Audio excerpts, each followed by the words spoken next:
And welcome to Wings A Quran. How are you all doing? I hope you all are doing good. My name is Yashodhara Singh Jamwal and welcome to my lecture series. So guys, this is another practice set. Today is 7th of December and your exam is on 10th.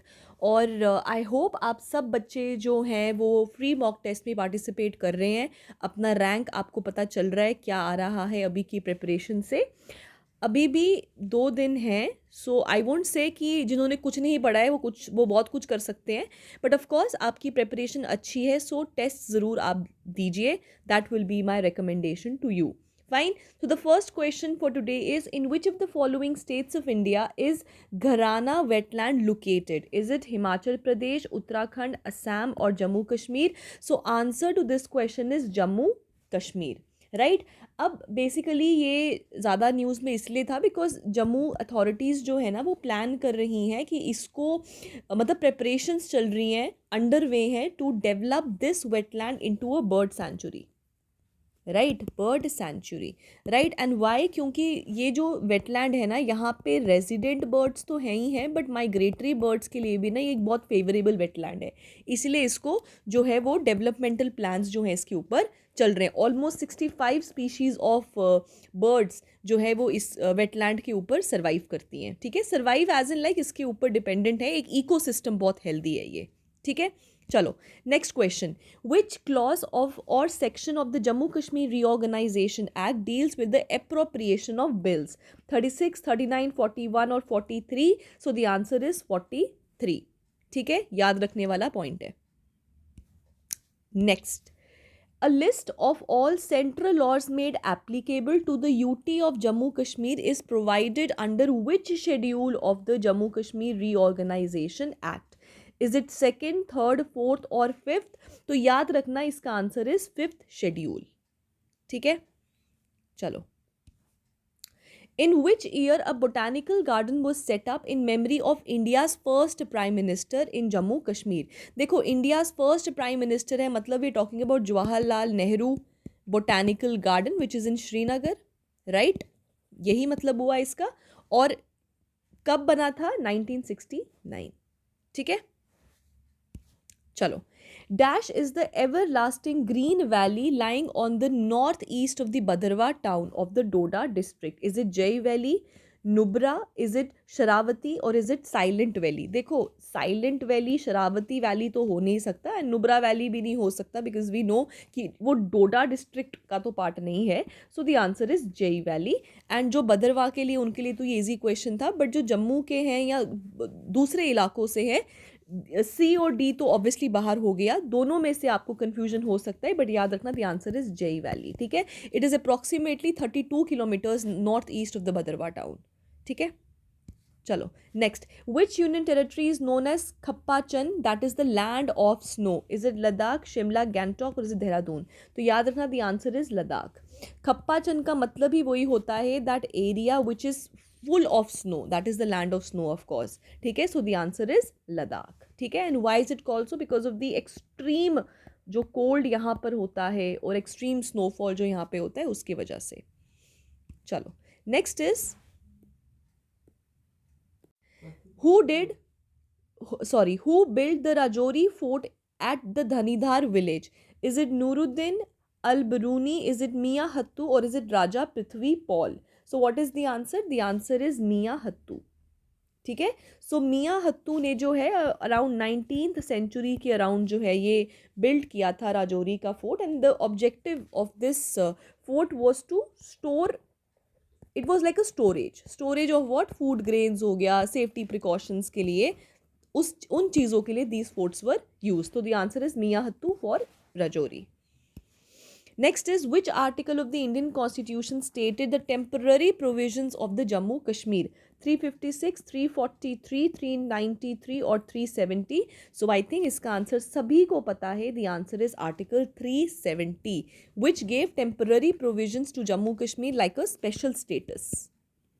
A special status was given to Jammu Kashmir under Article 370 of the Indian Constitution. चलो next is, according to preamble of Indian constitution equality guaranteed is in terms of opportunities. बिल्कुल सही. And what? Positions, dignity, status और actions. तो याद रखना equality basically हम किसकी बात कर रहे हैं, that everyone is equal before law. ठीक है, everyone is equal, everyone is equal before law, right. So उसमें हम किस चीज़ के बारे में बात कर रहे हैं, equality in case of opportunities and in case of status, कि everybody has to be treated equally, और सबको जो है इक्वल अपॉर्चुनिटीज़ जो है वो लाइफ में मिलनी चाहिए, not on the basis of birth, not on the basis of racial classification, या फिर रेशियल वर्ड तो खैर यूज़ भी नहीं होता, not on any thing, but it has to be equal for all. Next is, Dash has the power to form new state or union territory in India. Parliament, President, Legislature और House of People. तो याद रखना the answer is Parliament.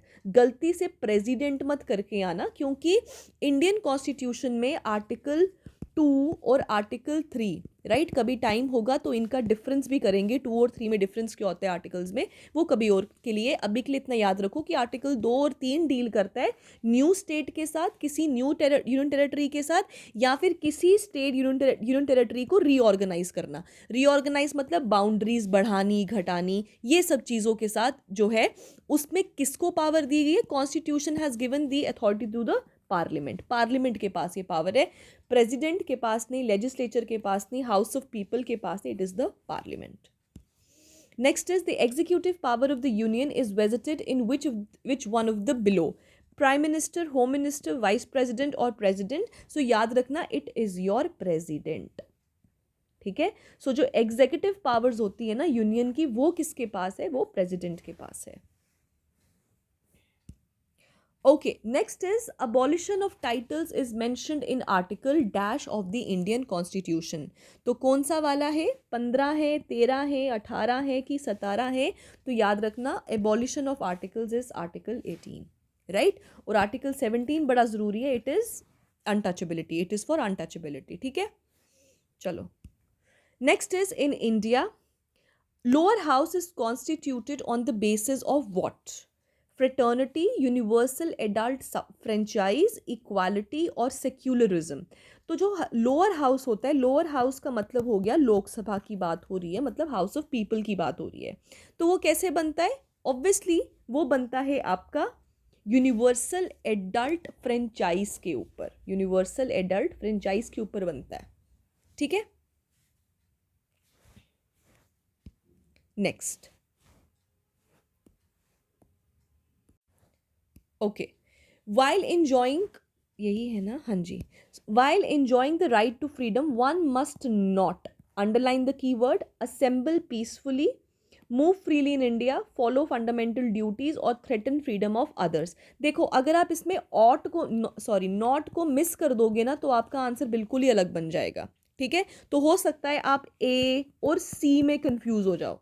अगर freedom की बात हो रही है तो ए और सी में कंफ्यूज होना लाजमी है आपके लिए, लेकिन नॉट नहीं पढ़ोगे तो होगे। अगर नॉट पढ़ोगे सो यू नो कि हम किसकी बात कर रहे हैं, कि आप नहीं कर सकते, किसी को भी थ्रेटन नहीं करते, किसी और की फ्रीडम को आप थ्रेटन नहीं कर सकते। तो the answer is threaten freedom of others.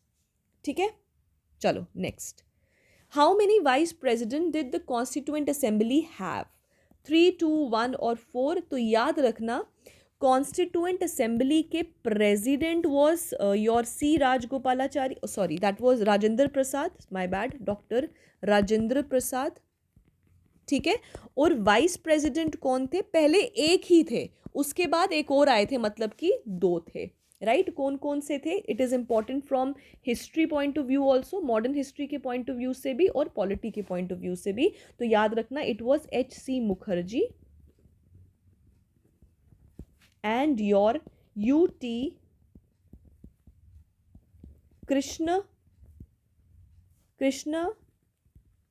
Krishnamachari. ठीक है, सो ये दोनों were the 2 vice presidents of the constituent assembly. So the answer is 2। चलो, what is meant by universal adult franchise, right? Business promotion activities, universal age group for adults, duties of adult, right to vote for the adult citizens. देखो, first तो हो नहीं सकता obviously, and duties of adult is also not true. हो सकता है आप इन दोनों में कंफ्यूज हो जाओ, universal age group for adults and the right to vote for all adults, right. अब देखो यूनिवर्सल एज ग्रुप, ऐसा कोई यूनिवर्सल एज ग्रुप नहीं है, but yes universal adult franchise बात करता है about the right to vote. ठीक है, जितने भी बच्चे 18 साल से ऊपर के हैं they have the right to vote. वहीं अगर हम बात करें बॉयज़ एंड गर्ल्स की मैरिजेबल एजेस क्या है, तो वो 18 साल नहीं है, वो चेंज्ड है। गर्ल्स के लिए the marriageable age is 18 and boys के लिए it is 21। However the proposals are to make की गर्ल्स की उम्र भी 21 की कर दो, अभी तक हुआ नहीं है, बट येस प्रपोजल्स हैं, right. But for now boys का 21 साल है और गर्ल्स का 18 साल ही है। ठीक है, so universal adult franchise means right to vote for all the adults.